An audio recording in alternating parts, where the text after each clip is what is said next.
I Just let it absorbed loose. the burp.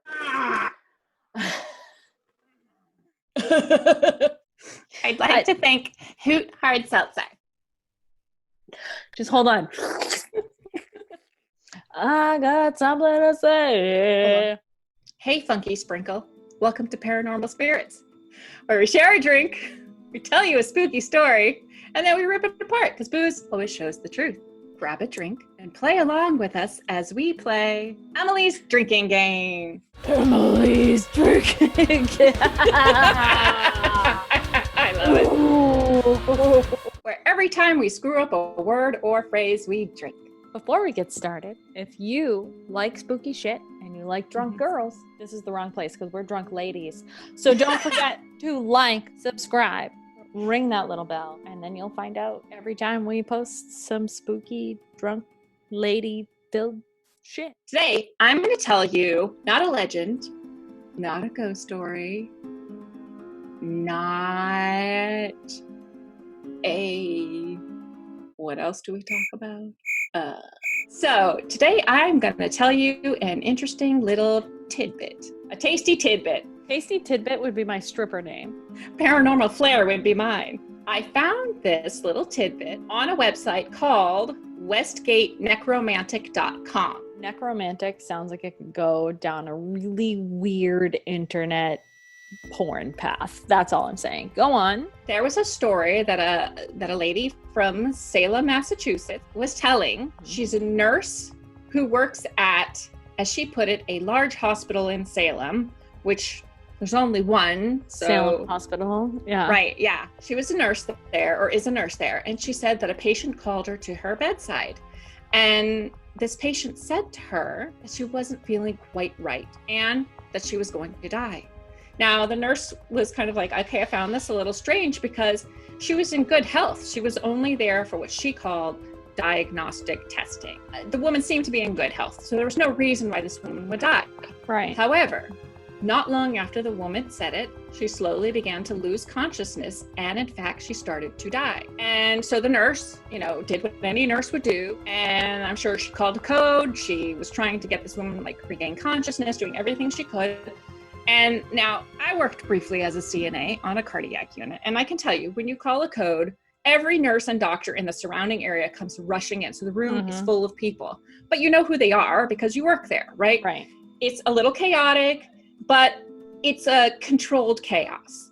As the person who's in there, and I had to do this once, as the person who was in there at the time, you have to then kind of debrief the doctor on what happened so they know what's going on. So she was standing away from the patient's bed and in the doorway, and she was telling the doctor what happened, describing everything to this doctor. And as she's doing this, she noticed a figure dressed all in black standing at the foot of the bed.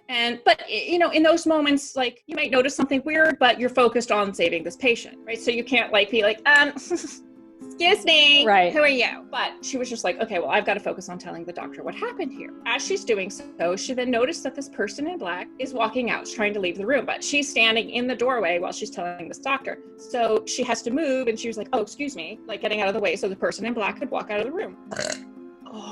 She says, oh, excuse me, because she was in the way. And as this person walked by, she remembers feeling a huge breeze. And she thought that was a little weird. And so she said to a person standing right next to her, who was that just left the room? And that person said, no one just left the room. She gave a description of the person to this other, I think it was another nurse, and said, okay, this is the person that I saw. It looked like this. And the person, again, insisted nobody left the room. Just at that moment, the patient regained consciousness and was totally fine. And she realized who that was. She saw that no one else saw. And the name of the page of this website is called The Angel of Death. So she believes she saw the Angel of Death. And because this woman wasn't dying, the angel left.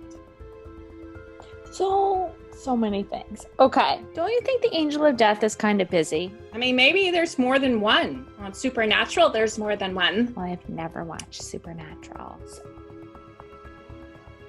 I can't. What though? Can you imagine being all trying to save somebody's life and then having some person all in black, like all up in your business? Was it a hairdresser? Probably, Right? because they're always all in black. I mean, I guess a good takeaway here is the angel of death isn't scary looking because she thought it was just a person. I think he would be super hot. I'm not gonna lie. Or maybe it was like she mistook it and it wasn't the angel of death. It was the Chris angel of death. And it was just like a really weird magic trick. You're just like, oh, excuse me,